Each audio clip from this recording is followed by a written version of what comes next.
Everyone says they want to be different. Everyone says that they want to be part of that 1%. But I'm telling you, being a part of that 1% is not glamorous. It's not nice. It's not really cool. I say it's cool to get there, but the journey to get there is a painful, long, and gruesome journey.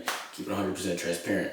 If you don't know me, my name's Ja. I'm 17 years old, and I run my own business that brings me $10,000 to $15,000 per month while I'm still in high school. Like I said, I'm 17 years old. I'm a senior in high school. I'm gonna just jump right into the video. I try to make these videos as short and concise. I don't really like super long and drawn out videos. But before we get into those points, I want to let you know that you're special. You can do anything that you want to do, and I want you to achieve your goals, dreams, and aspirations, which is exactly why I'm making these videos. So getting into the first main point out of the four, the most important point, your work ethic won't match most if you want to be in that 1%. So I'm gonna use myself for an example. During this summer, I was balancing training, school, and my business all in one. For the terms of training, to hit the first point, I'm not sure if you can tell through the shirt. I don't know. You can go look at my Instagram if you are interested in seeing my physique and my numbers. But I'm shredded. I have a six-pack, abs, etc., etc. Pretty much pretty much everything you would want at a young age, or really just age in general. But the physique that I have right now, it took rigorous discipline, time, and effort to achieve.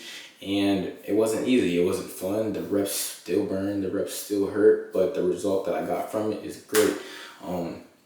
A little side note, did you know that there are 3 to 4 times as many millionaires as there are men with six-pack abs? It's kind of crazy, but I would say that I could really rant on about this forever and ever. But on another side note, food is the most addictive drug. And I think that that makes it kind of hard for people to achieve the physique that they want, because it's not coke, it's not heroin, it's something that's so easily accessible. It makes it so hard for you to get what you want, which is why you need to have the discipline. Man, I talk about this every video. Discipline is the most important thing you could possibly have. Discipline ties into all the other 4 points on this list. But getting back to the main point of your work ethic. Work ethic and really just your discipline in general is not going to be like anyone's else at all, no matter what age. Because you got to think, part of the 1%, that's 99%. So I don't want to say it. That's a vast majority of the population that's not on the same wavelength that you're on. Right, because that time back into me differently. I was waking up at 5 a.m. Still do. I was taking cold showers every day. Still do. Out there in 95-degree heat when I was still going door to door to get my first few clients, and when all my friends were out partying with girls on 2 minutes, 3 minutes at concerts, etc. I was out there hustling, dog walking, just trying to get done what needs to get done to really elevate myself and bring myself to the next level. Your work ethic will be different if you're doing it correctly. There will be sacrifices that have to be made, but that's okay. I'm not sure how your work ethic will look, but I can give like a general consensus of it. I can understand it, because from a person like me to you, it's kind of hard. You're gonna have to put in a lot of rigorous work, and you're gonna have to lock in and really get stuff done. Whether that might be waking up early, cutting out social media, stop doom scrolling, which is stuff that really needs to get done. I think doom scrolling is one of the worst things that has ever happened to humanity. It's honestly terrible. You'd be surprised on how many people are trapped by this little device right here. It can be such a gift, but also such a curse. Oh, I'm not sure if you can see this. Like I said, I'm going a little side note, but my lock screen is time. I want you to think about how much time that you have. You could leave this earth at any moment in time, and you only get one life, at least that we know of. There are no do-overs. There are no redos, etc. Once you're gone, you're gone. So every single time I pick up this phone, every single time I look at something, I think, how much time do I have left to achieve my goals? Not necessarily how much time left do I have, but just that you never know when the day could be the day. You know what I'm saying? When you leave this earth, the sun will still rise, and you need to leave a legacy behind that you can carry on for your future kids, your wife, etc., family. You get the point. Going on to the next point, delayed gratification. What I mean by that is, for instance, reinvesting money instead of blowing it, training with tired, and saying no to distractions. So on the first part, with reinvesting money instead of blowing it, so you're gonna have to delay the gratification. Let's say you made your first 5K, you see some Balenciagas that are at 1K, you think I still got 4K left in the bank. If you delay that $1,000 that you're gonna put in to get that Balenciaga and Balenciaga shoes, along with some other stuff, let's say you got about like 3,000 left now. If you just reinvested that full 5K instead of now 3K left over, which you might think, okay, that's fine, but that extra $2,000 could do so much more for you than you know, and it could have pretty much changed the game. You could have got to your next $10,000 or $20,000 a lot quicker if you had reinvested that full 5K instead of that 3K. I know it could be easy to blow it and kind of just be like, okay, I got money now, especially when you're first getting it, but it is kind of hard to, no, not even that. But it's just better overall that if you just fully reinvest it and invest in yourself and invest into your future. I feel like sometimes people think short term, okay, cool, I got this nice car right now, I got these nice shoes, I got some clicks and views on Instagram, and it's so easy to get caught up in that trap. What I want to challenge you to do is think long term. I want you to think about where you're going to be in 10 to 15 years. I want you to think what those shoes, what those Balenciagas, what that car right now is going to be doing for you in 10 to 15 years. 9 out of 10 times, probably nothing. It doesn't even have to be 10 to 15 years. Think about maybe just a year or two, 5 years into the future. Think about what's really going to benefit you. For instance, reinvesting that full 5 or 10K that you made back into your business will benefit you so much more than it would be if you blew it on pointless stuff. That's pretty much all it is to it. I think that's something else to that point as well. Oh yeah, so for mine, this is a delayed gratification, training when tired, and saying no to distractions. So for the training when tired, you can kind of apply that to anything like that. Like I said, training when I was tired, I do have a really good physique, and I think part of that came from using the discipline aspect of my personality and just my overall lifestyle to pretty much get shit done. Training when tired can be applied to, I don't know, doing schoolwork when you don't feel like it, doing overtime at work when you don't feel like it, because you know that there are things that need to get done and you just don't have a choice if you want to get to that next point in life. Training when tired, in my case, helped me build a physique that I really like.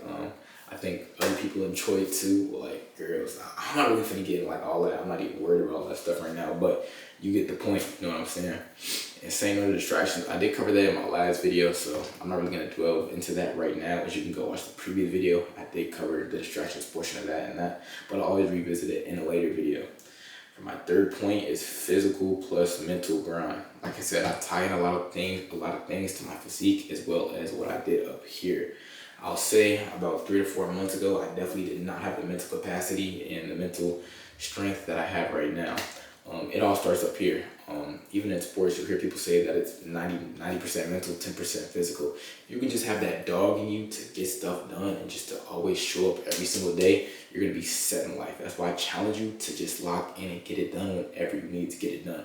It's all mental. There are going to be times when you don't feel like doing it. There are going to be times when you're sore. There are going to be times when something happens, but it all starts up here. If you can mentally lock in and just know when you need to get stuff done and know that if you want to drive the fast cars, take care of your mom, wife, kids, etc., you're going to have to be super strong mentally, stronger than 99% of the peers around you. You're going to have to say no to the norms. You're going to really just have to toughen up mentally and just cut out all that extra BS in your life and just lock in on your goals.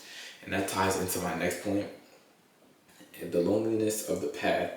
On this path, especially when you're a guy like me or pretty much anyone else on the same wavelength, it is going to be a lonely path. I know some people sometimes are attached to having warmth around them, the one with their loved ones, peers, people, etc. But if you want to be the one out of your family to put it on your back, carry it, make the most money, whatever it may be, whatever your reasoning may be, it probably is going to be a lonely path. Especially at an age where I'm 17 years old, making the money that I'm making, pretty much just having the ability to do what I do and being able to talk to people about the stuff that I'm talking about. There's not a lot of people, if really any at all, that I know on the same wavelength as me. There's not a single kid my age that I know of in my immediate circle, immediate area, even immediate city. And I know a lot of people who's on the same wavelength that I'm on. And I'm not saying that I'm better than anybody or pretty much just, I'm not saying I'm better than anybody or anything like that, but it's just so rare because I feel like people are really cold to be obsessed with TikTok girls drinking, smoking, because they think that it's cool, and I think that they're thinking in short term.